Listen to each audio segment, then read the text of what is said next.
Good morning. I'm Mikhail Kosiborod, and we are in sunny Phoenix at the AHA QCOR 2016 conference. And we just had our first plenary session completed on clinical trials and trial. And joining me is Adrian Hernandez from Duke University, who is the vice chair of the meeting.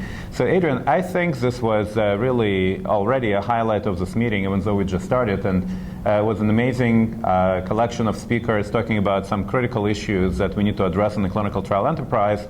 And perhaps to open this, Dr. Michael Lauer kind of introduced this whole issue of the problems with how prices of trials are becoming, and the fact that we may not be getting a good value for what we pay, and maybe outlining some of the solutions that they're working on at the NIH.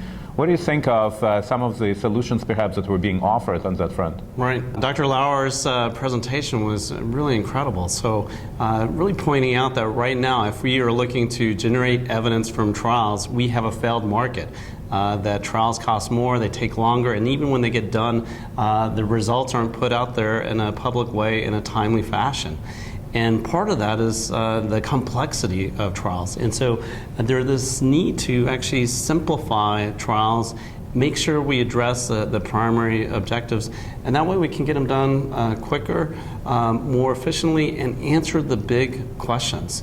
And in that way we can improve patient outcomes. So clearly, I think you're right. Clearly, one of the solutions that were being offered, and Bob Harrington, who was one of the speakers at the session as well, was one of his points that we need to make sure that we have trials that are large and simple, not large and complicated. But then another issue that came up also that Bob alluded to, and I know you can tell us a lot about this particular issue, which is how do you integrate the trials within the existing IT infrastructure to try to cut down on the costs and also increase the scope and a number of patients that we enroll in trials? It's kind of attack it from both sides. Bob's big point is that we have created this parallel universe. So on one hand, we have the clinical enterprise that's delivering care to patients every day, and then in the parallel fashion, we have the research enterprise.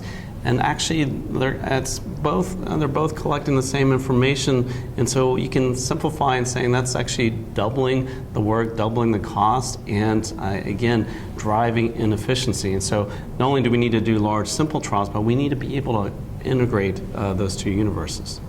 And then Sanjay Kaul, who was the third speaker in the session, I guess he really looked at it from a consumer perspective. We asked him to do this consumer reports guide to clinical trials. How do you really look at it as a consumer, meaning a clinician, meaning somebody who's either looking at it from a clinical standpoint, trying to apply it to your patient care, or maybe somebody looking at it from a regulatory standpoint on the side of the FDA, for example, trying to figure out if the evidence generated from a trial is sufficient for a regulatory decision. And he came up with a star rating, which I actually found to be pretty compelling, to try to look at the quality and the quantity of evidence and the clinical impact. And I don't think we as a clinical community necessarily do that in any kind of systematic fashion.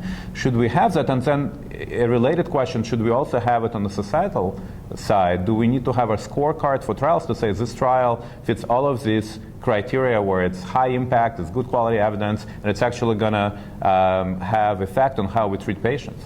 Yeah, I was really struck by his comment about how the evidence based or decision making varies widely in terms of what we account for good evidence from different perspectives within the FDA, from societies and guidelines. What really we should be looking at is the consumer reports level of evidence. Is it reliable? Is it meaningful? And so having that framework to understand and then be able to interpret results relative to that framework so that we can understand how should we actually implement the evidence into practice. Those with 5 stars, we should do it tomorrow. Those with 1 star, well, we should be a little more suspicious or circumspect about that evidence and actually ask for more evidence to actually show that it's going to have a big impact and be meaningful in clinical practice. And then finally, one of the other, I think, issues that we talked about that I found to be particularly interesting is how to engage patients in clinical trials. There's all these issues about the fact that we have trouble recruiting patients in clinical trials, particularly in the United States. Lots of trials are going outside of the US to recruit a lot of patients. And we really need patients to participate in clinical research for us to learn what the answers are. And I think one of the things that Mike brought up and others have talked about as well is directly engaging a patient, going to the source, essentially. And I think that may be one of the possible solutions. What's kind of your view on how feasible that might be? Yeah, so it's really important. So if we're really going to answer questions that are meaningful for patients, we actually should develop those approaches with patients, for patients. And so the examples of some early success of that is actually incorporating patients as part of the design components. Like, how do we actually design the trial? What are the types of approaches to get patients involved in the trial? What is the amount that we're actually asking patients to do as part of the trial, and how can we minimize that so it's only focused in terms of what's needed to address the questions? And so that engagement needs to happen from the very start, throughout the life of the study, and at the end when we actually disseminate results. So there are examples going on now that hopefully can share that with the community and be able to make that a standard practice for how we do trials. So certainly lots to think about, lots to do in this very, very important topic.